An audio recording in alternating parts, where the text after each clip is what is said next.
नमस्कार, आप देख रहे हैं न्यूज 18 बिहार झारखंड और मैं हूं आपके साथ लक्ष्मी। बुलेटिन की शुरुआत एक बड़ी खबर से करते हैं। अररिया से एक बड़ी खबर है। पुलिस कस्टडी में जीजा और साली की मौत का मामला। दोनों की मौत पर ताराबाड़ी थाना में बवाल मचा हुआ है। थाना परिसर की ग्रामीणों ने घेराबंदी की। थाने में आगजनी और तोड़फोड़ का भी मामला सामने आया। पुलिसकर्मियों पर पथराव भी किया गया। आपको बताते चले कि पथराव के दौरान सदर एसडीपीओ रामपुकार सिंह सहित 5 पुलिसकर्मी घायल बताए जा रहे हैं। तस्वीर आप देख सकते हैं, अररिया की तस्वीर है। 10 से ज्यादा पुलिस वाहन भी क्षतिग्रस्त हो गए और पुलिस की तरफ से भी कई राउंड फायरिंग की गई। 2 दिन पूर्व ताराबाड़ी थाना क्षेत्र के किस्मत खवासपुर पंचायत के वार्ड संख्या 5 के गोड़ी टोला निवासी मंटू सिंह की नाबालिग बेटी से उसके जीजा मिंटू सिंह ने शादी कर ली थी। पत्नी मुस्कान देवी की लिखित शिकायत पर पुलिस ने पति मंटू सिंह और नाबालिग बहन को हिरासत में लिया था। पुलिस इस घटना को आत्महत्या करार दे रही है। एक्सक्लूसिव तस्वीरें आपको दिखा रहे हैं। अररिया की तस्वीर, जहां पर आप देखिए आगजनी का मामला, पथराव किया गया ग्रामीणों के द्वारा, भारी संख्या में वहां पर पुलिस बल की मौजूदगी। ज्यादा जानकारी देंगे संवाददाता सतीश हमारे साथ जुड़ रहे हैं। सतीश, देखिए ये अररिया का मामला जहां पर पुलिसकर्मी भी पथराव में घायल हुए हैं। अभी इस वक्त की क्या वहां पर स्थिति है, बताएं। जी, फिलहाल तो अभी स्थिति यहाँ पर नियंत्रण अंडर कंट्रोल में है, लेकिन जो स्थिति बनी थी काफी भयावह थी। जीजा साली की जो मौत हो जाती है उसके बाद जो परिजन हैं वो आरोप लगाते हैं पुलिस पर कि उनकी लापरवाही की वजह से हुई है, और जिसके बाद ये पूरा हंगामा होता है और जिसमें कई राउंड जो है पुलिस को फायरिंग करनी पड़ती है। और एएसपी रामपुकार सिंह समेत जो है कुल 5 पुलिसकर्मी घायल हो गए और कई दर्जन पुलिस के वैन को जो है तोड़ दिया गया। और फिलहाल जो पूर्णिया प्रक्षेत्र के जो डीआईजी हैं विकास कुमार, उन्होंने बयान दिया और कहा है कि अभी स्थिति जो है अंडर कंट्रोल है। जी, तो क्या कहना है, क्या मांगे हैं ग्रामीणों की, क्या कह रहे हैं वो लोग? जी, ग्रामीणों का साफ तौर पर कहना है कि जो जिस तरीके से कस्टडी में लिया गया था जीजा और साली को, और जो कर्मी है वो बता भी रहे हैं कि जो 14 साल की जो नाबालिग लड़की थी इसकी जो गिरफ्तारी, उसको जो लाया गया पुलिस थाने में, तो पुलिस जो है महिला पुलिस वहां पर गई नहीं थी और आरोप लगा रही है पुलिस पर कि जिस तरीके से लापरवाही बरती गई, क्योंकि थाना में सुरक्षा नहीं दी गई और जिस तरीके से बड़ी घटना घटी है, तो इसमें पुलिस जो है जिम्मेदार है। वहीं पर पुलिस जो है कुछ लोगों को डिटेन किए हुए और पूछताछ कर रही है। जी नहीं, और जो ये स्थिति पैदा हुई, यहाँ पर पथराव हुए, आगजनी की गई, ऐसे में कुछ पुलिसकर्मी भी घायल हुए, तो क्या जो पथराव में लोग शामिल थे उन पर कार्रवाई की बात की जा रही है अब? जी बिल्कुल, कुछ पूर्णिया परिषद के जो डीआईजी हैं वो ताराबाड़ी थाना में मौजूद हैं। उन्होंने साफ तौर पर कहा है कि कुछ लोगों को डिटेन किया गया है और पूछताछ की जा रही है। और ये भी पता लगा, उनका पूर्णिया डीआईजी का साफ तौर पर कहना है कि ये भी पता लगाने का प्रयास किया जा रहा है कि इस मामले को और किन लोगों ने हवा दी। वहीं पर दूसरी तरफ ग्रामीणों का आक्रोश जो है बिल्कुल चरम पर है, लेकिन अभी जो स्थिति है वो थाना के बाहर। ठीक है, यानी कि कुल मिलाकर की स्थिति अब कंट्रोल में है और कार्रवाई जारी है। फिलहाल बहुत शुक्रिया आपका तमाम जानकारियों के लिए सतीश। आज ग्रामीणों द्वारा थाना परिसर को घेर कर पथराव किया गया और जो आगंतुक कक्ष है उसमें भी आग लगा दी गई। आग को तो बुझा लिया गया है और इस पूरे प्रकरण में 3-4 पुलिस पदाधिकारी हमारे कर्मी को चोट लगी है। तो केंद्रीय गृह मंत्री अमित शाह आज झारखंड आएंगे। शाम 5 बजे के बाद रांची के चुटिया में रोड शो करने वाले हैं। इंदिरा गांधी चौक से सरस्वती शिशु मंदिर तक रोड शो करेंगे गृह मंत्री अमित शाह। और देखिए, 1 महीने में ये दूसरी बार अमित शाह झारखंड आने वाले हैं। तो रांची के यहाँ पर चुटिया में रोड शो करेंगे और बीजेपी के उम्मीदवार के पक्ष में ये जनसभा करेंगे, वोट की अपील लोगों से करेंगे। और बता दें 1.3 किलोमीटर का ये रोड शो रहेगा और 6:45 तक रोड शो चलेगा। यहाँ पर रांची में आपको बता दें कि बीजेपी के उम्मीदवार संजय सेठ हैं, जिनके पक्ष में चुनाव प्रचार करने वाले हैं गृह मंत्री अमित शाह, और लोगों से वोट की अपील भी करेंगे। तो ये रोड शो जो है वो 6:45 तक चलने वाला है। 5:45 बजे रोड शो शुरू होगा और इसके बाद 6:45 तक रोड शो चलेगा। लगभग 1.3 किलोमीटर का ये लंबा रोड शो रहेगा। और ऐसे में आपको बता दें कि संजय सेठ का मुकाबला यहाँ पर यशस्विनी सहाय से होने जा रहा है। तो अमित शाह के झारखंड दौरे पर सियासत अब तेज हो गई है। अमित शाह के रोड शो को लेकर के बीजेपी काफी ज्यादा खुश नजर आ रही है, तो कांग्रेस का कहना है कि जनता ने बीजेपी को नकार दिया है। लोगों में खुशी का माहौल है कि देश के गृह मंत्री चुटिया में 1.5 से 2 किलोमीटर की दूरी तक का वो रोड शो करेंगे और जो कार्यकर्ता में उत्साह है और लोगों में चुटिया और खास करके रांची के लोगों में जो उत्साह है उससे साफ पता चलता है कि रांची लोकसभा सीट तो हम जीतेंगे ही और राज्य के 14 का 14 लोकसभा सीट भी हम लोग जीतने का काम करेंगे। तो वहां अमित शाह जी का प्रोग्राम मेन रोड में प्रोग्राम नहीं हो सकता, क्योंकि भारतीय जनता पार्टी को डर है कि भीड़ इकट्ठा नहीं होगी। लालपुर में अमित शाह जी का प्रोग्राम नहीं हो सकता, इसलिए कि जनता ने नकार दिया है। तो स्वाभाविक तौर पे अब ये हार का जो बेचैनी है, हार का जो ये डर है, अब देश के गृह मंत्री को और देश के प्रधानमंत्री को प्रखंडों में सीमित कर दिया है। जेएमएम महासचिव विनोद पांडे ने भी अमित शाह के रोड शो को लेकर के जमकर हमला बोला। कहा पीएम मोदी और अमित शाह के झारखंड दौरे से कोई फर्क नहीं पड़ने वाला, जनता नकार चुकी है। पूरे देश में जो 4 चरण का मतदान हुआ है उससे स्पष्ट हो गया है कि भारतीय जनता पार्टी केंद्र के सत्ता में नहीं आने जा रही है। और अगर हमारे दावे की आप बात करेंगे तो मैं स्पष्ट रूप से कहूँगा कि चाहे वो देश के प्रधानमंत्री आ जाए, देश के गृह मंत्री आ जाए या सभी राज्यों के मुख्यमंत्री जहां भारतीय जनता पार्टी का शासन है वो आ जाए, उससे कोई फर्क पड़ने वाला झारखंड में नहीं है। 5वें चरण में 20 मई को मुजफ्फरपुर लोकसभा सीट पर वोटिंग होना है और इसको लेकर के सभी दलों ने अपनी ताकत झोंक दी है। हरिशंकर मनियारी गांव में क्या है चुनाव का माहौल, जाना है न्यूज 18 संवाददाता प्रियांक सौरभ ने। आगामी 20 मई को मुजफ्फरपुर लोकसभा क्षेत्र में 5वें चरण में मतदान होना है। गिनती के 2 से 3 दिन बच गए हैं और ऐसे में हम ग्रामीण क्षेत्र में हैं, लोगों से इस सीट का हाल जानने के लिए पहुंचे हैं। कुडन्नी विधानसभा क्षेत्र है और ग्रामीण महिलाएं पेड़ के नीचे बैठ के बातचीत कर रही हैं। क्या लगता है इस बार कौन, मोदी की लालू? मोदी जी का है?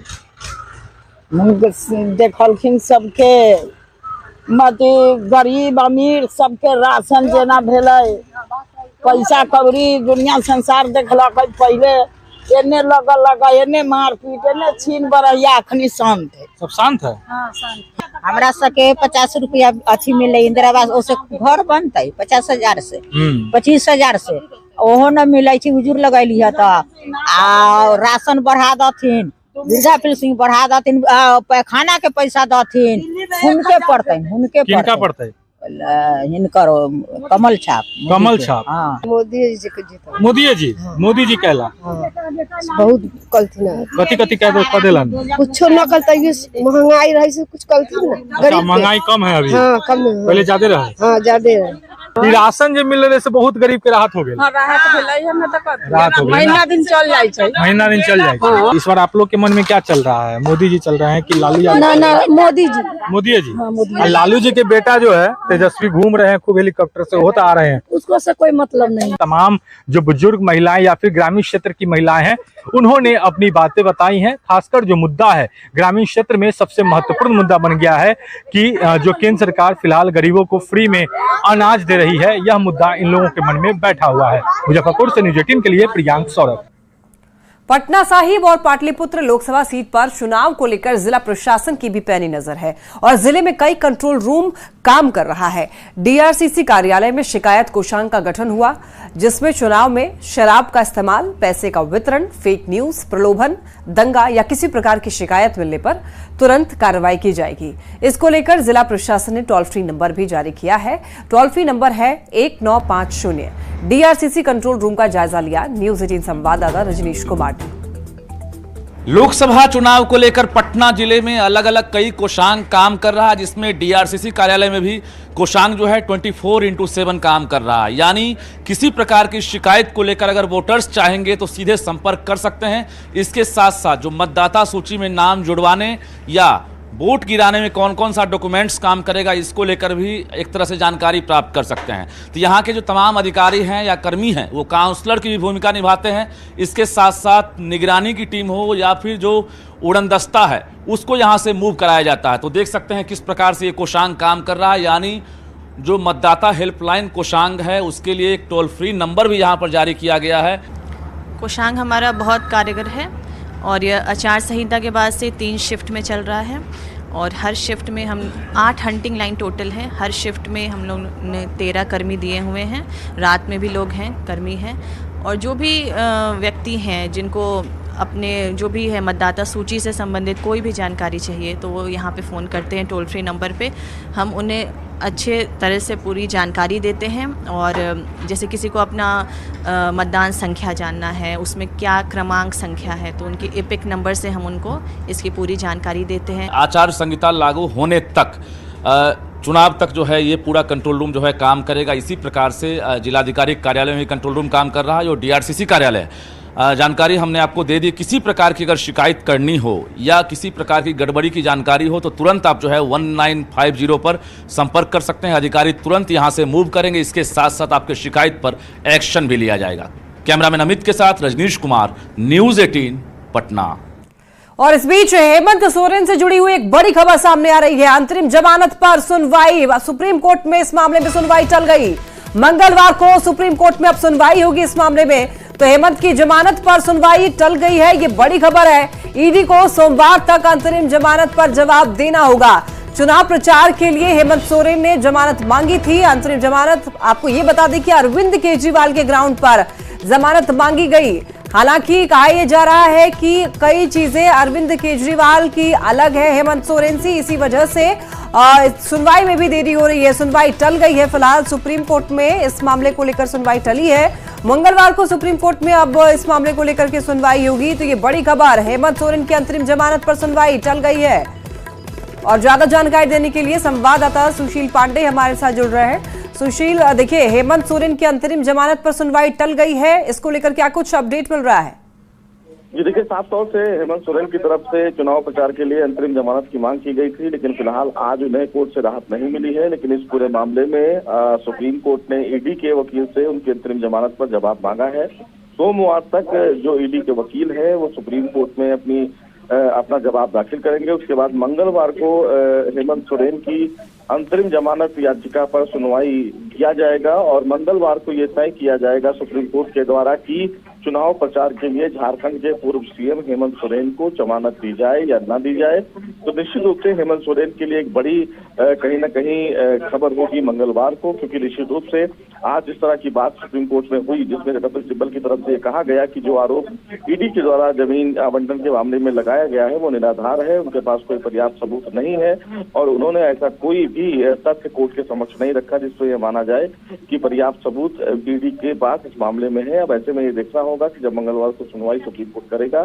तो हेमंत सोरेन को राहत मिलती है या फिर नहीं। सुशील, देखिए यहाँ पे एक महत्वपूर्ण बात यह है कि अरविंद केजरीवाल केस का हवाला दिया गया है। तो ऐसे में कहा यह जा रहा है, कुछ विशेषज्ञों का कहना है कि दोनों जो केस है वो अलग अलग है। तो ऐसे में अरविंद केजरीवाल केस के आधार पर हेमंत सोरेन को अंतरिम जमानत मिलना मुश्किल हो सकता है।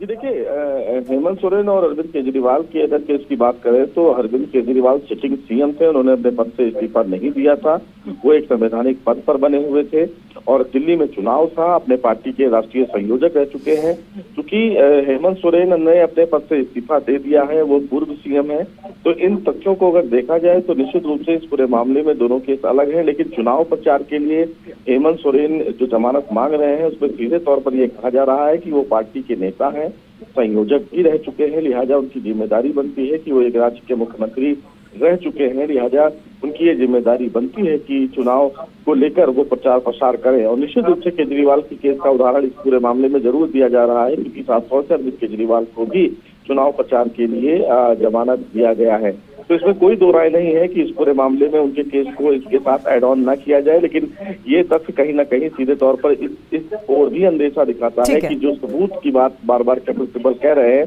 कि ईडी के पास पर्याप्त सबूत नहीं है, केवल एक बयान के आधार पर ये कार्रवाई की गई है और पर्टिकुलर उस तो बिल्कुल सुशील, देखिए अब मंगलवार का जो दिन होगा वो बेहद महत्वपूर्ण होगा। उस दिन पता ही चलेगा कि अंतरिम जमानत हेमंत सोरेन को मिलेगी या नहीं। फिलहाल आपका बहुत शुक्रिया तमाम जानकारियों के लिए। बढ़ते आगे तो देखिए बिहार में एक बार फिर से लू को लेकर लेकर के येलो अलर्ट जारी किया गया है और अगले 2 दिनों तक लोगों को भीषण गर्मी से राहत मिलने की उम्मीद नहीं है। तो मौसम से जुड़ी यह खबर, मौसम विभाग ने पटना समेत एक साथ राज्य के 19 जिले के लिए येलो अलर्ट जारी किया है और लोगों से लू से बचने की अपील भी की गई है। ज्यादा जानकारी दे रहे हैं न्यूज 18 संवाददाता रजनीश कुमार।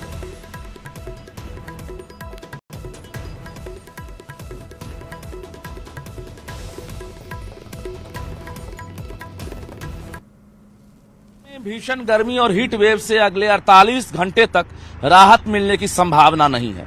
मौसम विभाग ने एक बार फिर से अगले 2 दिनों के लिए येलो अलर्ट जारी कर दिया है। यानी राज्य के 19 जिलों में एक बार फिर से येलो अलर्ट जारी किया गया है, जिसमें पटना, शेखपुरा, गोपालगंज, बक्सर, भोजपुर, बांका, नवादा, गया, सासाराम समेत कुल 19 जिले हैं, जहां पर संभावना जताई गई है कि अधिकतम तापमान 40 डिग्री के पार रहेगा। बता दें आपको कि अभी अगले 48 घंटे तक फिलहाल लोगों को धूप से और भीषण गर्मी से राहत नहीं मिलेगी और जिसका असर राजधानी पटना में भी आप देख सकते हैं। सुबह का वक्त है, लेकिन चिलचिलाती धूप और भीषण गर्मी से एक तरह से ट्रैफिक पर भी असर देखने को मिल रहा है। 19 मई से तापमान में कुछ बदलाव हो सकता है, ये मौसम विभाग ने फोरकास्ट किया है। यानी बंगाल की खाड़ी में चक्रवातीय परिसंचरण बनने का काम शुरू हो गया है और इसकी वजह से जो पछुआ हवा का प्रवाह है उसमें भी कमी आएगी। इसके साथ साथ अधिकतम तापमान में भी गिरावट होगी और कहा जा रहा है कि 19 से 21 मई के बीच कई ऐसे जिले हैं जहां पर हल्की से लेकर मध्यम बारिश की संभावना है और ऐसे में अभी अगले 48 घंटे तक लोगों को फिलहाल अधिकतम तापमान से और भीषण गर्मी और हीट वेव से राहत मिलने की संभावना नहीं है। ऐसे में मौसम विभाग के साथ साथ आपदा प्रबंधन विभाग ने लोगों से अपील की है कि जरूरत ना हो तो घरों से बाहर ना निकलें, हीट वेव से बचें और सेहत का ख्याल रखें। कैमरामैन अमित के साथ रजनीश कुमार, न्यूज 18 पटना। और यहाँ वक्त हो चला एक छोटे से ब्रेक का, जल्द लौटेंगे।